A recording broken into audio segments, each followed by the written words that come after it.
Chapter 5 inside the atom. तो चलिए शुरू करते हैं। मैटर। मैटर हर वो चीज़ है जो हमारे आसपास मौजूद है। मैटर स्मॉल पार्टिकल से बना होता है। इसका मतलब है कि आपका फ़ोन, आपकी टेबल या यहाँ तक कि हवा भी, ये सब बहुत ही छोटे छोटे हिस्सों से बनी है। एटम। और इन सब से छोटे हिस्सों को एटम कहते हैं। एटम एक एलिमेंट का सबसे छोटा पार्टिकल है। इसकी खासियत ये है कि जब भी कोई केमिकल या फिजिकल चेंज होता है तो एटम अपनी पहचान बरकरार रखता है। Dalton's atomic theory.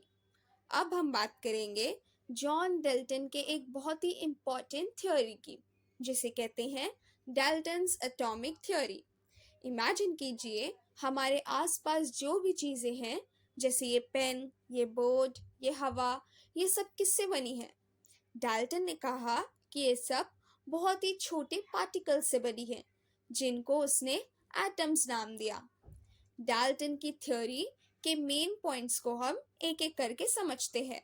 सबसे पहले डाल्टन ने कहा कि हर चीज़ एटम से बनी है और ये एटम्स इतने छोटे होते हैं कि हम इन्हें और ज़्यादा नहीं तोड़ सकते।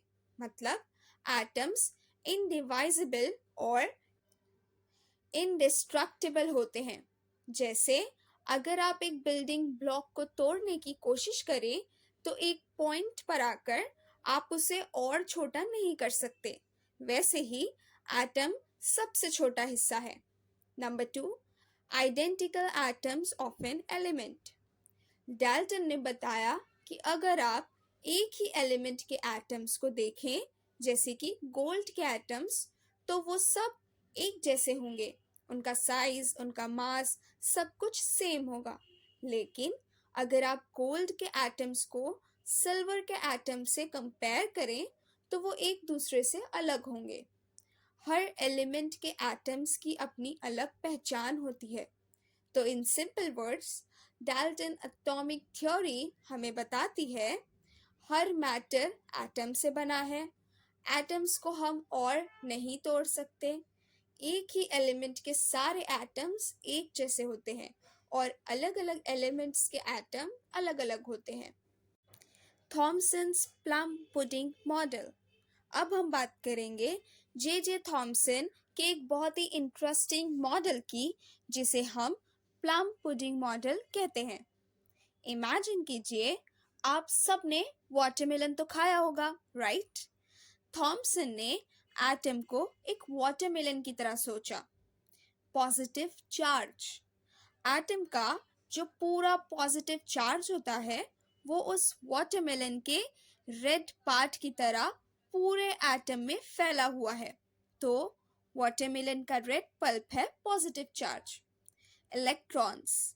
और उस रेड पार्ट में जो ब्लैक सीड्स होते हैं वो है इलेक्ट्रॉन। ये इलेक्ट्रॉन उस पॉजिटिव चार्ज में ऐसे ही एम्बेडेड है जैसे वाटरमेलन के बीच। Neutral atom. थॉमसन ने कहा कि एक एटम पूरा न्यूट्रल होता है, मतलब उस पर कोई चार्ज नहीं होता। ऐसा इसलिए है क्योंकि जितना पॉजिटिव चार्ज फैला हुआ है उतना ही टोटल नेगेटिव चार्ज उन इलेक्ट्रॉन्स का है। पॉजिटिव और नेगेटिव चार्जेस एक दूसरे को बैलेंस कर देते हैं। तो सिंपल टर्म्स में एटम एक पॉजिटिव स्फीयर है। इसमें इलेक्ट्रॉन्स एम्बेडेड हैं। टोटल पॉजिटिव चार्ज और टोटल नेगेटिव चार्ज बराबर है। इसे प्लम पुडिंग मॉडल इसलिए कहते हैं क्योंकि पहले एक डिश होती थी प्लम पुडिंग, जिसमें ड्राई फ्रूट्स एक पुडिंग में एम्बेडेड होते थे। उसी तरह थॉमसन के मॉडल में इलेक्ट्रॉन्स पॉजिटिव चार्ज में एम्बेडेड है। Rutherford's scattering experiment. इमेजिन करो एक बहुत ही छोटी सी गोल्ड फॉइल है, इतनी पतली कि आप सोच भी नहीं सकते। रदरफोर्ड ने एक special device alpha particle emitter से इस गोल्ड फॉइल पर अल्फा पार्टिकल्स डाले। ये अल्फा पार्टिकल्स पॉजिटिव चार्ज वाले होते हैं, जैसे छोटे छोटे बुलेट्स। रदरफोर्ड ने सोचा था कि ये सारे पॉजिटिव बुलेट्स सीधे गोल्ड फॉइल के पार निकल जाएंगे, जैसे कि आप पेपर के आर पार कुछ फेंकें। लेकिन उसने जो देखा वो बहुत ही सरप्राइजिंग था। उसने ये तीन चीजें ऑब्जर्व करी। Most of the alpha particles passed through without any deviation. ज्यादातर अल्फा पार्टिकल्स बिना किसी मोड़ के सीधे निकल गए। इससे उसने कंक्लूजन निकाला कि एटम का ज्यादातर हिस्सा एम्प्टी होता है। Some alpha particles were deflected from their path through small angles. कुछ अल्फा पार्टिकल्स हल्का सा अपने रास्ते से भटक गए। इसका मतलब था कि एटम के अंदर कहीं तो पॉजिटिव चार्ज है, जिसने पॉजिटिव अल्फा पार्टिकल्स को रिपेल किया, यानी धक्का दिया। A very few alpha particles were scattered at large angles or bounced back. बहुत ही कम पार्टिकल्स वापस मुड़ गए या सीधे उलटकर वापस आ गए। इस ऑब्जर्वेशन से रदरफोर्ड ने समझा कि एटम के सेंटर में एक बहुत ही छोटा और डेंस पॉजिटिव चार्ज पार्ट है, जिसे उसने न्यूक्लियस कहा। इसी न्यूक्लियस से टकराकर कुछ पार्टिकल्स वापस आ गए। इस एक्सपेरिमेंट से हमें एटम के स्ट्रक्चर के बारे में एक नया और सही मॉडल मिला, जहां पॉजिटिव न्यूक्लियस सेंटर में होता है और इलेक्ट्रॉन्स उसके चारों तरफ घूमते हैं। रदरफोर्ड्स एटॉमिक मॉडल के कंक्लूजन। जब रदरफोर्ड ने गोल्ड फॉइल पर अल्फा पार्टिकल्स फेंके, उसने कुछ बातें नोट की, जिनसे हमें एटम के बारे में एक नया और सही मॉडल मिला। नंबर 1, एटम का सेंटर। हर एटम के सेंटर में एक बहुत ही छोटा, डेंस और पॉजिटिवली चार्ज्ड हिस्सा होता है, जिसे न्यूक्लियस कहते हैं। एटम का सारा मास इसी न्यूक्लियस में कंसंट्रेटेड होता है। नंबर 2, इलेक्ट्रॉन्स की पोजीशन। नेगेटिवली चार्ज्ड पार्टिकल्स, जिन्हें हम इलेक्ट्रॉन्स कहते हैं, वो न्यूक्लियस के चारों तरफ घूमते रहते हैं। Space in atom. न्यूक्लियस और इलेक्ट्रॉन्स के बीच काफी एम्प्टी स्पेस होती है, इसलिए ज्यादातर अल्फा पार्टिकल्स सीधे एटम के पार निकल गए थे। Neutral atom. Atom electrically neutral होता है।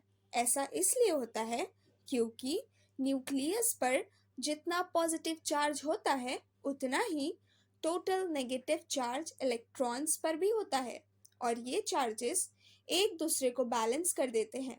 तो इन शॉर्ट, रदरफोर्ड के मॉडल ने बताया कि एटम एम्प्टी नहीं होता। उसके सेंटर में एक छोटा सा न्यूक्लियस होता है, जहां पूरा पॉजिटिव चार्ज और मास होता है, और इलेक्ट्रॉन्स उसके अराउंड घूमते हैं। Bohr's stable orbit atomic model. Rutherford के मॉडल में एक प्रॉब्लम थी। उसने कहा था कि इलेक्ट्रॉन्स न्यूक्लियस के अराउंड घूमते हैं, लेकिन साइंस के लॉज के हिसाब से अगर कोई चार्ज्ड पार्टिकल जैसे इलेक्ट्रॉन कंटिन्यूसली घूमेगा तो वो एनर्जी लूज करेगा और आखिर में न्यूक्लियस में गिर जाएगा। ऐसा होता तो एटम्स स्टेबल नहीं रहते और दुनिया में कुछ भी एग्जिस्ट नहीं करता। इस प्रॉब्लम को सॉल्व किया नील्स बोर ने। उसने रदरफोर्ड के मॉडल में कुछ चेंजेस किए और एक नया मॉडल दिया, जिसे हम बोर्स एटॉमिक मॉडल कहते हैं। इस मॉडल के मेन पॉइंट्स समझते हैं। Number 1, fixed orbits. बोर ने कहा कि इलेक्ट्रॉन्स न्यूक्लियस के अराउंड रैंडमली नहीं घूमते, बल्कि कुछ फिक्स्ड सर्कुलर ऑर्बिट्स या शेल में घूमते हैं। ये ऑर्बिट्स न्यूक्लियस से एक सर्टेन डिस्टेंस पर होते हैं। Number 2, constant energy. जब तक इलेक्ट्रॉन एक पर्टिकुलर ऑर्बिट में रहता है, उसकी एनर्जी कांस्टेंट रहती है। वो न तो एनर्जी लूज करता है और ना ही गेन करता है, इसलिए एटम स्टेबल रहता है। नंबर 3, एनर्जी का एब्जॉर्ब और एमिट होना। इलेक्ट्रॉन एक ऑर्बिट से दूसरे ऑर्बिट में जंप कर सकता है, लेकिन उसके लिए उसको एनर्जी एब्जॉर्ब या एमिट करनी पड़ती है।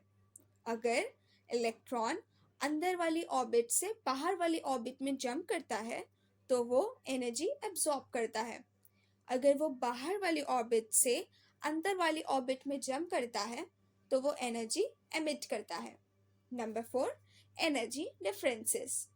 जो एनर्जी एब्जॉर्ब या एमिट होती है वो इन दो ऑर्बिट्स की एनर्जी का डिफरेंस होती है।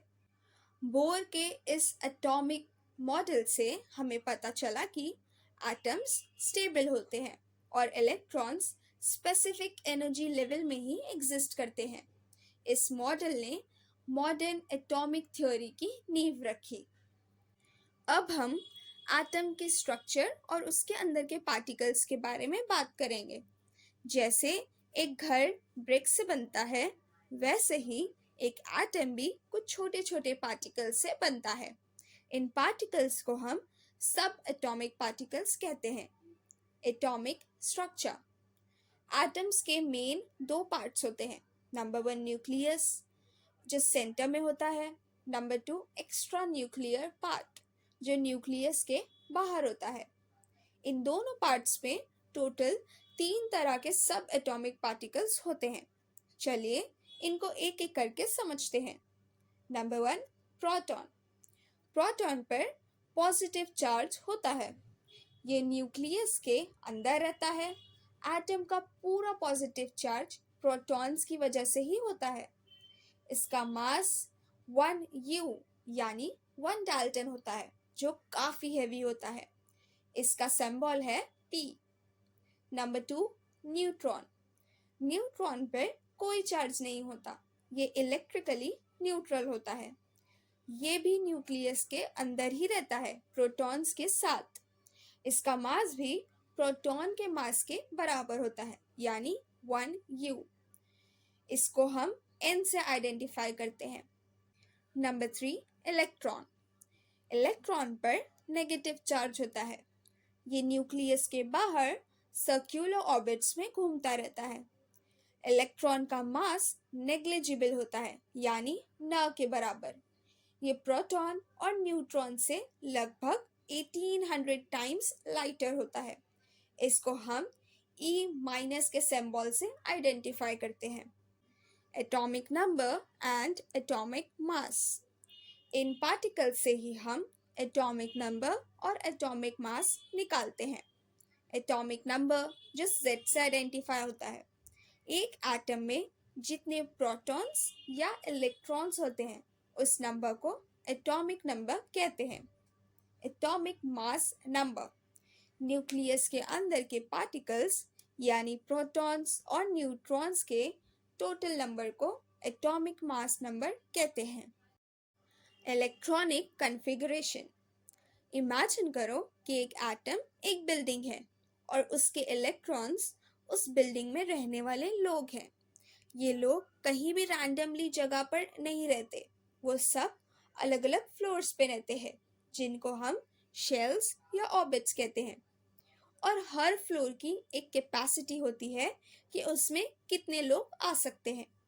इलेक्ट्रॉनिक कॉन्फ़िगरेशन का मतलब है कि एक एटम के अंदर जो इलेक्ट्रॉन्स हैं उनको उनकी शेल्स में कैसे डिस्ट्रीब्यूट किया गया है। ये डिस्ट्रीब्यूशन एक स्पेसिफिक रूल फॉलो करता है। इलेक्ट्रॉन्स पहले सबसे लोएस्ट एनर्जी लेवल यानी सबसे अंदर वाली शेल में जाते हैं और फिर आगे की शेल्स में। इसके मेन पॉइंट्स को सिंपल तरीके से समझते हैं। Number 1 fixed energy. हर शेल में एक इलेक्ट्रॉन की डेफिनेट एनर्जी होती है।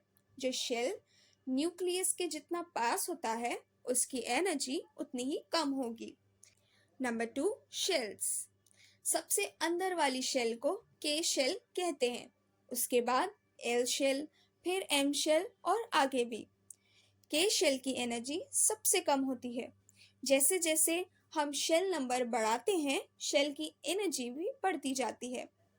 Number 3 maximum capacity. हर शेल की एक मैक्सिमम कैपेसिटी होती है। जैसा कि के शेल में 2 electrons, L shell में 8 electrons, M shell में 18 electrons and so on. Number 4, filling rule. Electrons in shell में एनर्जी की इंक्रीजिंग ऑर्डर में भरते हैं. मतलब पहले K शेल फिल होगी, फिर L शेल, उसके बाद M शेल और ऐसे ही आगे. इस अरेंजमेंट से पूरे एटम की एनर्जी सबसे कम और सबसे स्टेबल होती है. तो सिंपल टर्म्स में इलेक्ट्रॉनिक कॉन्फ़िगरेशन हमें बताती है कि एक एटम के सारे इलेक्ट्रॉन्स उसके अलग अलग शेल में कैसे अरेंज किए गए हैं. Valency and valence electrons. Imagine करो कि हर एटम को स्टेबल होने के लिए कुछ खास नंबर ऑफ इलेक्ट्रॉन्स चाहिए होते हैं. ज़्यादातर एटम्स को अपनी सबसे बाहर वाली शेल यानी आउटर मोस्ट शेल में 8 इलेक्ट्रॉन्स कंप्लीट करने होते हैं, जिसे ऑक्टेट कहते हैं, ताकि वो स्टेबल हो सके. जैसा कि इनर्ट गैसेस. ये जो बाहर वाली शेल होती है, इसका एक स्पेशल नाम होता है, वैलेंस शेल. और जो इलेक्ट्रॉन्स इस शेल में होते हैं, उनको वैलेंस इलेक्ट्रॉन्स कहते हैं. अब वैलेंसी क्या है? वैलेंसी एक एटम की कंबाइनिंग कैपेसिटी है. मतलब वो कितने एटम्स के साथ बॉन्ड बना सकता है. ये एटम कितने इलेक्ट्रॉन्स देगा, लेगा या शेयर करेगा, ये सब उसकी वैलेंसी पर डिपेंड करता है. वैलेंसी को कैसे पता करें? ये हम वैलेंस इलेक्ट्रॉन्स के नंबर से पता कर सकते हैं. Rule 1. If valence electrons are 4 or less. अगर किसी एटम के वैलेंस इलेक्ट्रॉन 1, 2, 3 या 4 हैं, तो उसकी वैलेंसी उन्हीं इलेक्ट्रॉन्स के नंबर के बराबर होगी. जैसे अगर एक एटम की वैलेंस शेल में 3 इलेक्ट्रॉन्स हैं, तो उसकी वैलेंसी 3 होगी. Rule 2. If valence electrons are more than 4. अगर किसी एटम के वैलेंस इलेक्ट्रॉन 5, 6, 7 है, तो उसकी वैलेंसी निकालने के लिए हम 8 में से वैलेंस इलेक्ट्रॉन्स को माइनस कर देंगे. जैसे अगर एक एटम के वैलेंस शेल में 7 इलेक्ट्रॉन्स हैं, तो उसकी वैलेंसी होगी 8 - 7 = 1. वैलेंसी हमें बताती है कि एक एटम कितना एक्टिव है. जिन एलिमेंट्स की वैलेंसी 0 होती है, जैसे इनर्ट गैसेस, वो दूसरे एटम से बॉन्ड नहीं बनाते, क्योंकि उनकी आउटरमोस्ट शेल ऑलरेडी स्टेबल है. आइसोटोप्स. इमेजिन करो कि आपका एक फ्रेंड है जिसका नाम और बर्थडे तो बिल्कुल आप जैसा है, लेकिन उसका वेट आपसे अलग है. बिल्कुल इसी तरह आइसोटोप्स एक ही एलिमेंट के एटम्स होते हैं. उनका एटॉमिक नंबर सेम होता है, लेकिन उनका एटॉमिक मास नंबर डिफरेंट होता है. इसका मतलब है कि आइसोटोप्स में प्रोटॉन्स की नंबर तो एक जैसी होती है, लेकिन न्यूट्रॉन्स का नंबर अलग होता है. जैसा कि कार्बन के 2 आइसोटोप्स हैं, कार्बन 12 और कार्बन 14. दोनों में 6 प्रोटॉन्स हैं, लेकिन कार्बन 12 में 6 न्यूट्रॉन्स हैं और कार्बन 14 में 8 न्यूट्रॉन्स. Uses of isotopes. अब ये आइसोटोप्स हमारी डेली लाइफ में और साइंस में कहाँ इस्तेमाल होते हैं? इनके बहुत सारे यूजफुल एप्लीकेशंस हैं. Number 1, electricity generation. Number 2, medical treatment. Number 3, leakage detection. Number 4, food preservation. Number 5, dating old objects. Nuclear reactor. Imagine करो कि हमें बहुत सारी इलेक्ट्रिसिटी बनानी है. इसके लिए हम न्यूक्लियर एनर्जी का यूज़ कर सकते हैं. न्यूक्लियर रिएक्टर एक मशीन होती है जो एटॉमिक एनर्जी से बड़े यानी लार्ज स्केल पर इलेक्ट्रिसिटी बनाती है. ये कैसे काम करता है? इसमें एक ख़ास तरह का न्यूक्लियर फ्यूल यूज़ होता है, जैसे uranium 235. Process in nuclear reactor. Number 1, nuclear fission. जब यूरेनियम 235 पर एक स्लो मूविंग न्यूट्रॉन से बॉम्बार्डिंग की जाती है तो वो एटम दो छोटे एटम्स में टूट जाता है। इसे फिजन कहते हैं। इस प्रोसेस में बहुत ज़्यादा एनर्जी रिलीज होती है और साथ में 2 से 3 और न्यूट्रॉन्स भी निकलते हैं। Number 2, chain reaction. ये जो नए इलेक्ट्रॉन्स निकलते हैं वो आगे और यूरेनियम एटम्स को तोड़ते हैं। इस तरह एक चेन रिएक्शन शुरू हो जाती है जिसमें एनर्जी कंटिन्यूअस रिलीज होती रहती है। Number 3, controlling the reaction. अगर इस चेन रिएक्शन को कंट्रोल न किया जाए तो एक एक्सप्लोजन हो सकता है। इससे बचने के लिए 2 चीज़ें यूज होती हैं। मॉडरेटर। न्यूट्रॉन्स बहुत फास्ट होते हैं। मॉडरेटर जैसे ग्रेफाइट या हेवी वाटर उनकी स्पीड को स्लो कर देता है ताकि वो और एटम्स को इफेक्टिवली हिट कर सके। कंट्रोलर। कंट्रोलर रॉड्स बोरॉन या कैडमियम से बनी हुई एक्स्ट्रा न्यूट्रॉन्स को एब्जॉर्ब कर लेती हैं जिससे चेन रिएक्शन कंट्रोल में रहती है और एनर्जी रिलीज स्टेडी होती है। Number 4, electricity generation. फिजन से जो हीट पैदा होती है उसे वाटर को गर्म करने के लिए यूज किया जाता है। ये गर्म पानी स्टीम में बदल जाता है जो टर्बाइंस को घुमाता है। जब टर्बाइंस घूमती हैं तो इलेक्ट्रिसिटी जनरेट होती है। तो in simple words, nuclear reactor एक मशीन है जो एटम को तोड़कर निकली एनर्जी को कंट्रोल करके उसे बिजली बनाने के लिए इस्तेमाल करती है। तो स्टूडेंट्स, हमने एटम की पूरी लाइफ स्टोरी जान ली।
वीडियो को लाइक, शेयर और चैनल को सब्सक्राइब करना मत भूलना।